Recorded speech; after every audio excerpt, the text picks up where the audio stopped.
les Berbères vont les combattre. Les Almohades, les Berbères Almohades, qui sont les Berbères de la montagne et qui ont créé l'empire Almohade, et les autres vont les combattre. Ils vont les repousser, ils vont les écraser militairement. Dans la région de Sétif, les combats ont lieu dans la région de Sétif. Ces Arabes sont écrasés. Que va-t-il se passer? Mais nous sommes dans les phases de la Reconquista espagnole. L'islam est menacé en terre d'Espagne. Les entités berbères nord-africaines vont voler au secours de leurs frères qui sont en Espagne, qui sont essentiellement des berbères aussi. N'oublions pas que la conquête de l'Espagne n'a pas été faite par des Arabes, mais par des berbères. Le corps de débarquement était berbère. Il y avait très peu d'Arabes en Espagne. L'Espagne n'a pas été arabisée, elle a été islamisée par des berbères. Il y a eu très peu, 5% de la population était arabe à peu près. Elle a été arabisée sur le plan linguistique. Ah non, mais elle a été à 100% arabisée sur le plan linguistique, 100%. Mais elle n'a pas été arabisée par des Arabes génétique, il n'y en avait pas, très peu. Et ces berbères qui ont besoin de combattants contre la Reconquista chrétienne, vont installer ces unités, ces tribus, qui vont prendre possession de zones entières, notamment la vallée de la Moulouya, les grandes vallées, une partie de l'anti-Atlas et des hauts plateaux. Et le phénomène va avoir des résultats considérables. Pourquoi ? Car une partie des tribus nomades berbères qui avaient le même mode de vie que ces tribus arabes vont s'agréger à ces tribus berbères, à ces tribus arabes, pardon. Et l'on voit à ce moment-là, effectivement, des Arabes attirer à eux des Berbères qui vont se fondre dans ces généalogies arabes, dans ces tribus arabes, et l'on va voir des zones entières dans lesquelles les Arabes vont devenir dominants, et dans lesquelles le monde berbère va être complètement éliminé. On va également voir, bien entendu, une grande destruction du monde agricole berbère, et un repli d'une partie des Berbères vers les montagnes, parce que ces tribus vont avoir un rôle dévastateur quand l'État marocain, ou quand les divers États de l'Afrique du Nord vont entrer en décadence, ces nomades vont prendre le dessus sur les populations sédentaires. Alors, toute la question est de savoir quel était le rapport démographique. Combien étaient les Berbères et combien étaient ces Beni Solahim, Beni Hilal, etc. L'on pense que ces envahisseurs arabes n'étaient pas très nombreux, ils devaient être entre 150 et 300 000. Alors 150 et 300 000, si les Berbères sont 10 millions, ça ne compte pas. Si les Berbères sont 3 millions, c'est déjà plus important.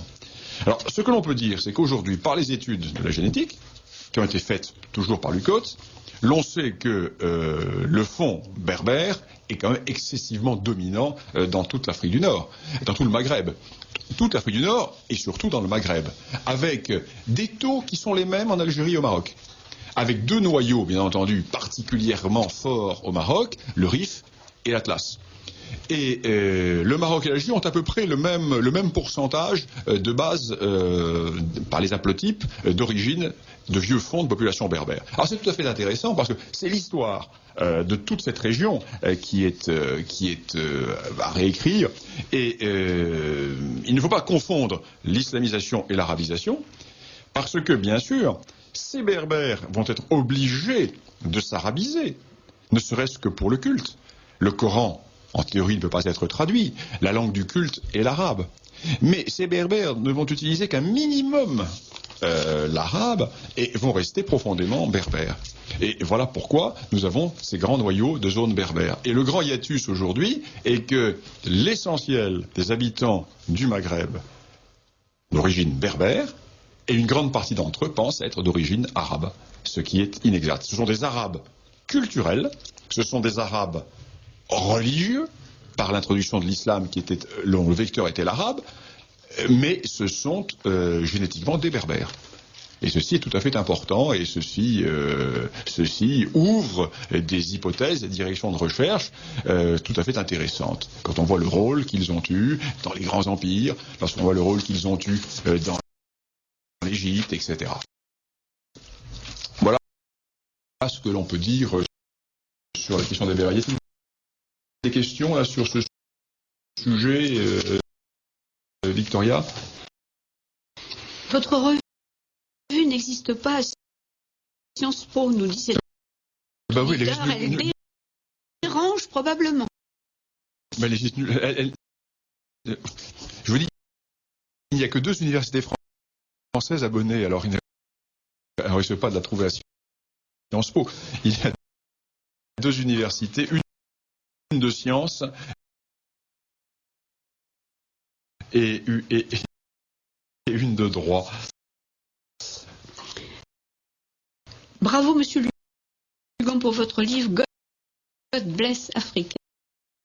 Comment a-t-il été reçu par le public français? Pas mal, puisque le premier tirage est épuisé. La deuxième édition sort la semaine prochaine, avec les coquilles en moins, parce qu'il y a pas mal de coquilles dans la première édition, et avec une actualisation. Donc le premier tirage, je crois qu'il devait être de 7500, il est épuisé. Donc aucune publicité, à part, bien sûr, sur Radio Courtoisie et dans les quelques journaux amis. Aucun article de presse. C'est la première fois que je fais un livre pour lequel il n'y a aucun article de presse. Rien. Une question. Quelle différence y a-t-il? Non, mais j'ai dit les revues. Bien sûr, les revues. Évidemment, la revue d'histoire qui en a fait. Quand je parle des revues amies, une revue d'histoire, il y a un certain nombre de revues amies, je ne peux pas toutes les citer, mais rien dans le Figaro, rien dans toutes ces revues. Bon, non, rien. Vous voyez, le bouche à oreille a fonctionné. Quelle différence y a-t-il entre berbère et kabyle? Même chose. Même population. Le nom kabyle est le nom des berbères donné en Algérie, et berbère, kabyle, même nom. Et les anciens Grecs, lorsqu'ils parlaient des berbères, parlaient des Libyens. Pour eux, c'était les Libyens. Toutes les populations blanches qui vivaient au sud de la Méditerranée étaient les Libyens. Bien.